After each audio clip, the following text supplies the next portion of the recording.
the shadow world of Orbán, family, business, and corruption.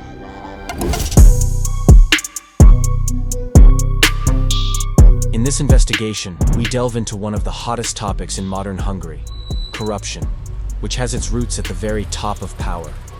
And of course, at the center of this scheme is Prime Minister Viktor Orbán.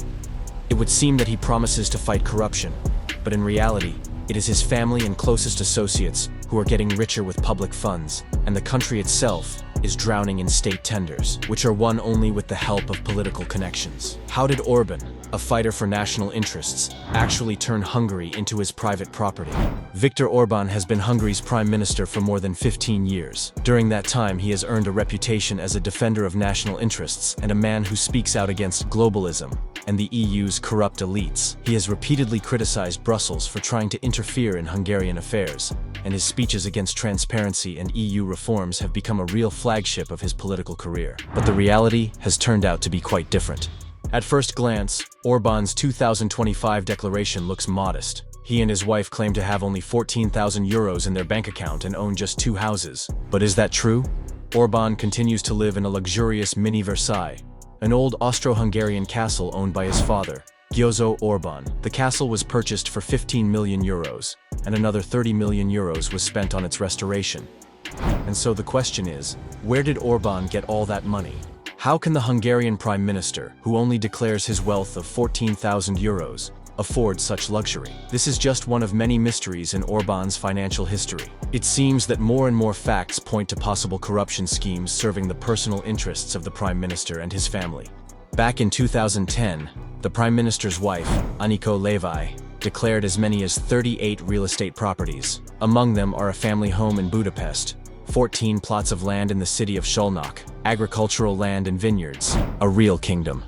And this is only officially. Viktor Orbán himself. He spent years struggling on his modest income, declaring minimal assets. But behind this screen lies the truth. Back in 2005, he owned 52 hectares of land, though registered to his wife, all to avoid awkward questions and taxes. I would like to mention the elite wine-growing region of Tokaj, where Anikó Lavishly was a co-owner of the winemaking company Szarhágy Dúló Szarászdani Tokaj Hegyalja Kft.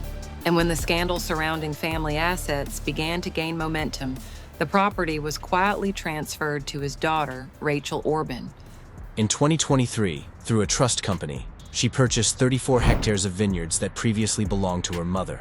In the town of Bicsa, Anikó Lavishly shares land with her business partner, János Flyer, a family that leases 377 hectares of state-owned land in Felcsit, a figure 10 times higher than the national average. And while ordinary Hungarians count every forint, the Prime Minister's family is multiplying its assets in the shadows. In the case of the vineyards in Tokaj, everything is obvious.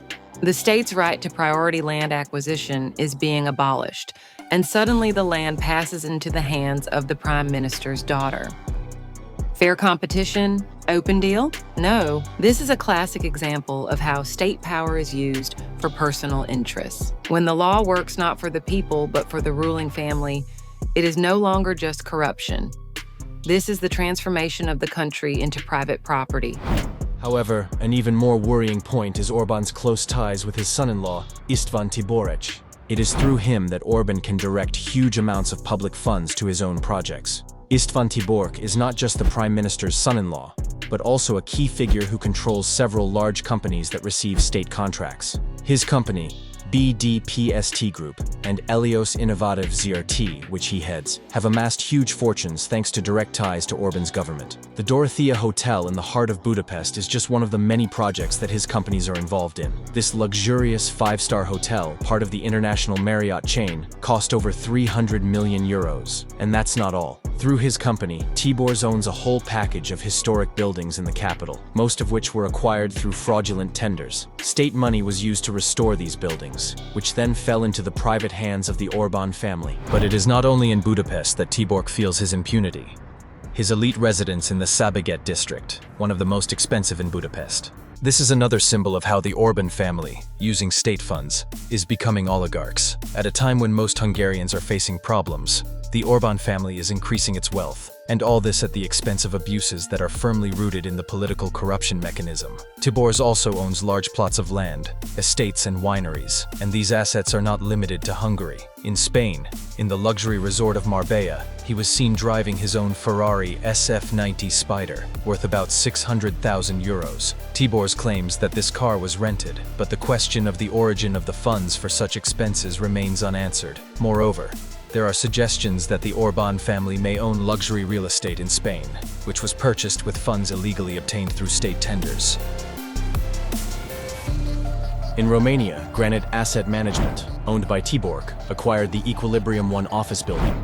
This is just one example of how the Orbán family is expanding its corrupt connections beyond Hungary. It appears that public funds that should be used to improve the lives of ordinary Hungarians are instead being used to expand the private empires of Orbán's son-in-law and his family.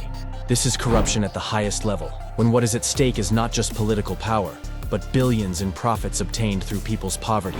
Also, Orbán's ties with the international criminal Putin are putting democratic countries of the European Union at risk with shadowy corruption schemes. During the events of the annexation of Crimea in Ukraine in 2014, Orbán became one of the first European leaders to block the imposition of sanctions on Russia. Already in 2020, Orbán began to enrich himself by signing an agreement to build new nuclear reactors in cooperation with Russia.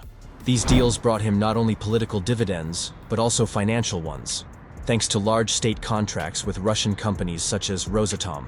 In 2020, Viktor Orbán effectively sold part of Hungary's energy independence to Moscow. Without any tender, bypassing European rules, his government signed an agreement with Russia's Rosatom to build new reactors for the Pax nuclear power plant for a whopping 12.5 billion euros.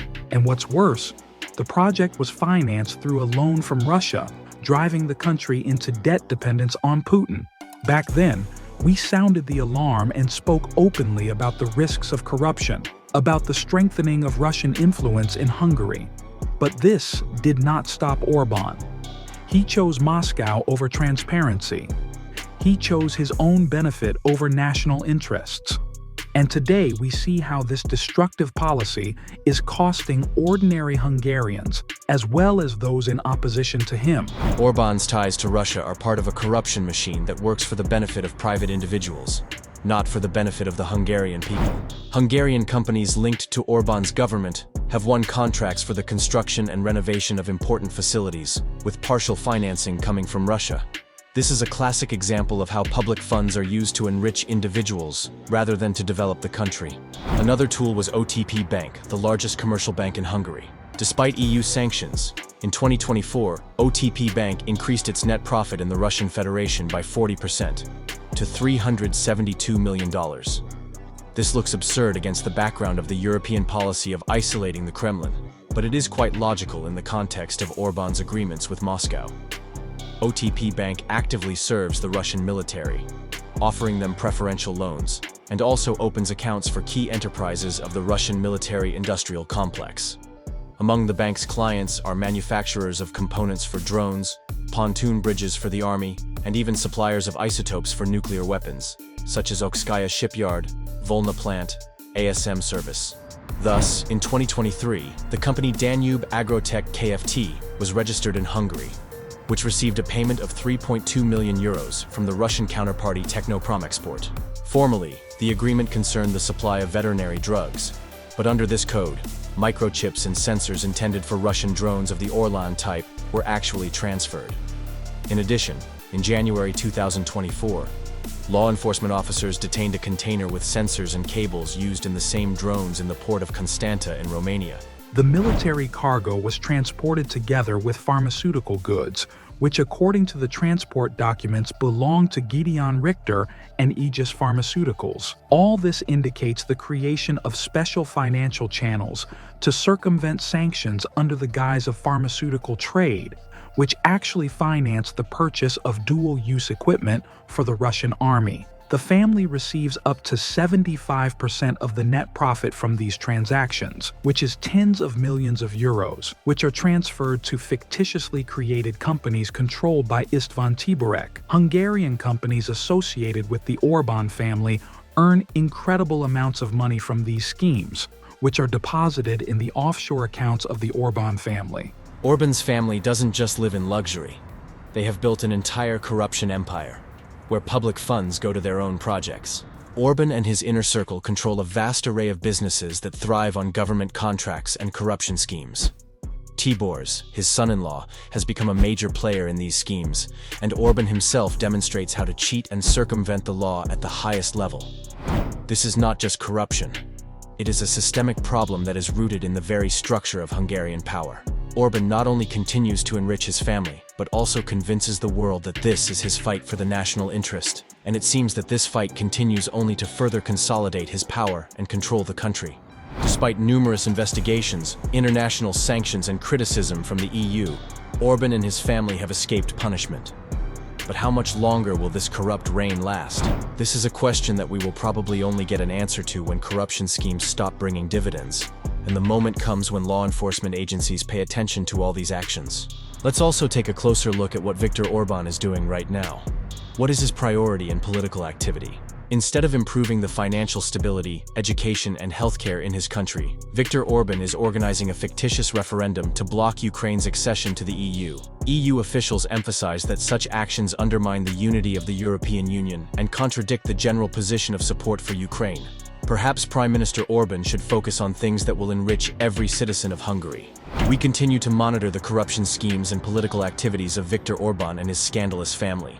We will reveal more shocking facts in the following videos. To be continued.